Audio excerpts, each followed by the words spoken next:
In the prior video, we talked about bootstrapping as a modality for fundraising. And the advantage of bootstrapping is that all those people know who you are.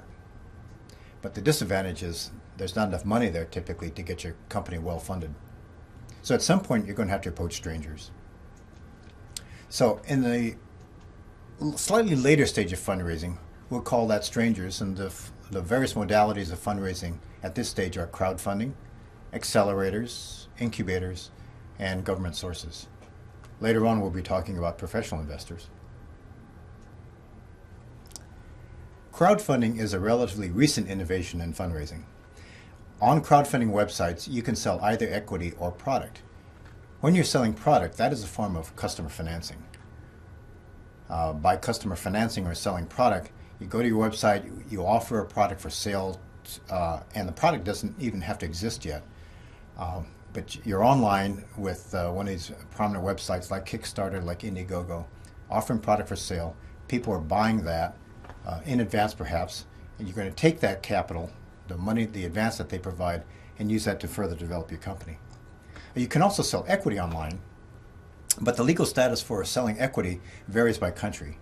For example, in the United States, solicitation of investors requires that those investors be accredited and that the fundraiser, the company, validates that they've made a good faith attempt to verify the accreditation status of the investor. Crowdfunding, one of its key advantages is that it democratizes fundraising. Now, typically, in the old days, if you will, if you wanted to raise money from a venture capitalist or from an angel, you had to know who they were. But in crowdfunding, nobody knows who you are. All you got to do is just provide the capital. And so entrepreneurs that heretofore were found it very difficult to raise money from institutional sources are able to raise money. In particular, by crowdfunding, you remove the geographical restriction that a lot of companies have. It's a lot easier, for example, to raise money in Silicon Valley or in Los Angeles or in Boston from a venture capitalist, whereas with crowdfunding, you could be anywhere and have the ability to raise some capital.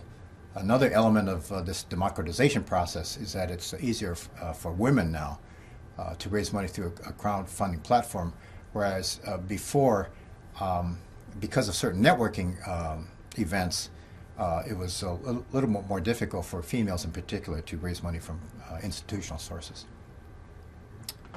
Now, if you're selling product online and you view crowdfunding as a source of advanced customer financing, you have a lot of advantages by financing your company that way. It retains equities. So you're selling product. You're not selling any shares in your company. It helps you get market feedback. You're delivering product. Your customers can give you feedback on what they think about your website or your product. And it avoids regulatory scrutiny. As I mentioned, the legal status of raising equity is variable country by country. You can avoid that by simply selling product rather than selling equity online. Some thoughts on crowdfunding. There's successful and not so successful crowdfunding campaigns. It's necessary to promote your crowdfunding campaign on various social media platforms like Facebook, Twitter. You should be known to some key bloggers in that space, and perhaps occasionally direct mail can be successful. But in all cases, it's important to design a crowdfunding campaign that's going to work. You should find similar Kickstarter or Indiegogo campaigns in your space. So if there's been a company that's raised money for, let's say, an online grocery store, for example, or real estate, find examples on websites in which those campaigns have succeeded. Who are the bloggers in that space that are able to drive traffic to your crowdfunding campaign? You should research traffic on the blogs you found, keeping in mind that more traffic is not necessarily the best traffic. You'd like to have qualified people access your crowdfunding campaign. Another element in a successful crowdfunding campaign is to create separate reward tiers so that people who perhaps buy more product at a given time can get greater discounts or greater incentives. You should have a launch event. publicize this on various blogs, on perhaps even printed media. People should know that you're initiating your crowdfunding campaign so that you can create some buzz. Your job is to get visibility among the thousands of other people who are raising money on a crowdfunding website, and so you can get those qualified people who would be interested in your product. So here are some examples of some successful crowdfunding campaigns. So there's a brewery that was looking for $1 million to start a brewery. They went online in a crowdfunding website. They raised $2.5 million. Now, a little bit about the economics of crowdfunding. When a company like the Stone Brewing raises money on a crowdfunding website, the website itself takes a percentage of the money that you raised. So there's a certain percentage of the $2.5 million that was raised, which will go to the website itself, to the crowdfunding website, and this is their business model. And it's their in their interest that the various crowdfunding campaigns be successful. In most cases, you establish a target fundraise that you want to make, that you want to hit. If you don't hit that target, then often those fees don't apply. But they do apply after you've exceeded your target. Oculus Rift, this is a 3D virtual reality display, very successful startup company. They targeted only $250,000 when they started, but they were able to raise $2.5 million. And they do this by those people who are interested in the Rift got an advanced copy of the device by this crowdfunding campaign. You can also raise money for political or not-for-profit campaigns as well. So here's an example of Mayday US, targeting $6 million, raising 6.1. Here's a picnic cooler, very successful campaign, raising $13 million online. And part of the premiums for that was an advanced version of this picnic cooler, if you will. Perhaps the most famous and certainly the largest crowdfunding campaign to date is for a video game called Star Citizen. They raised $58 million via a crowdfunding campaign. And when you raise $58 million on a crowdfunding campaign, you of course don't need venture capital at all. So, after you've raised money from a crowdfunding campaign, if you're successful, another source of financing would be various incubators and accelerators that exist in many cities around the world. Incubators and accelerators are typically residency programs that provide cash and some expertise. By residency programs, we mean they provide some real estate so that the company has a place to operate. These residency programs are populated by a lot of entrepreneurs, 30, 40, 50 entrepreneurs in one building, in one floor. And that provides a very strong entrepreneurial environment, a very supportive environment, a good ecosystem. You're able to interact directly with people who are doing businesses similar to yours, and keeps the energy going for all the companies that are tenants of these incubators. These incubators are supported in many cases by investors who are providing some money for these tenants of these incubators, so that perhaps they can invest in these startup companies later on.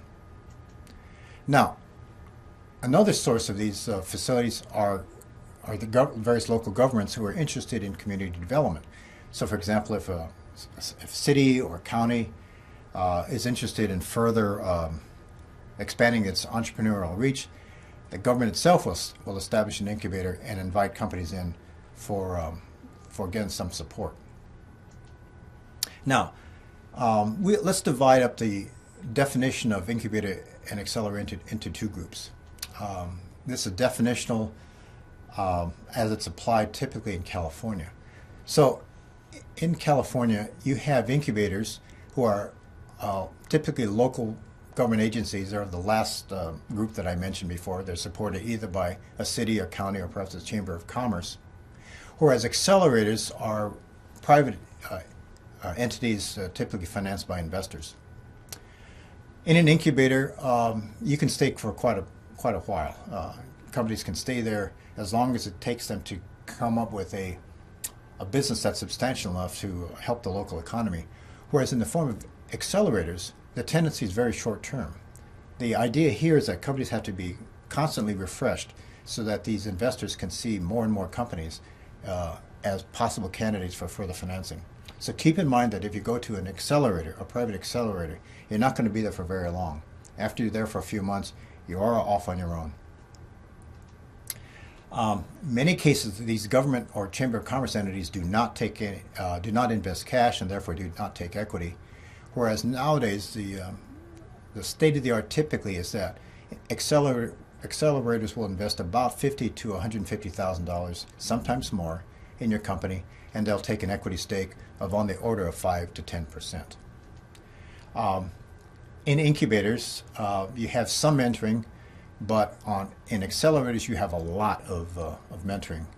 Most accelerator facilities will have speakers programs, other entrepreneurs come in, business school faculty, so there's a lot of events that happen on a fairly constant basis, weekly or monthly basis, to keep this community of entrepreneurs in the accelerator up to date. In an incubator, since you're there for a long time, there's not a lot of pressure to execute, whereas in an accelerator, because the turnover is so high, you better be executing so that in 6 months when you're asked to leave, that you're able to stand on your own. Now, government support is another form of early stage financing or early stage help. And the government support can take many forms. Tax abatement, for example. The government can provide certain services such as licensing and permitting. There may be some government grants. In particular, in the U.S., you have the SBIR process, which provides financing for higher tech businesses. But in all cases, these government programs are designed to support business development, either locally or perhaps even nationally. Now, government money is very competitive to obtain, and that's because there's lots of advantages to government financing, one of which is it doesn't take any equity. Typically, when you take financing from a governmental entity, you're not giving up equity. You're typically not surrendering any of your patents, and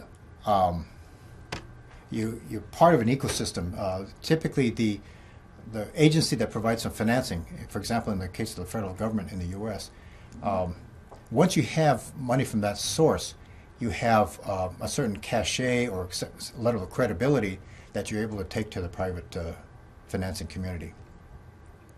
Now, in many of these government programs, the local ones in particular, there may be a residency requirement.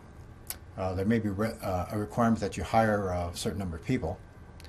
And there may be contractual limits on the use of the funds.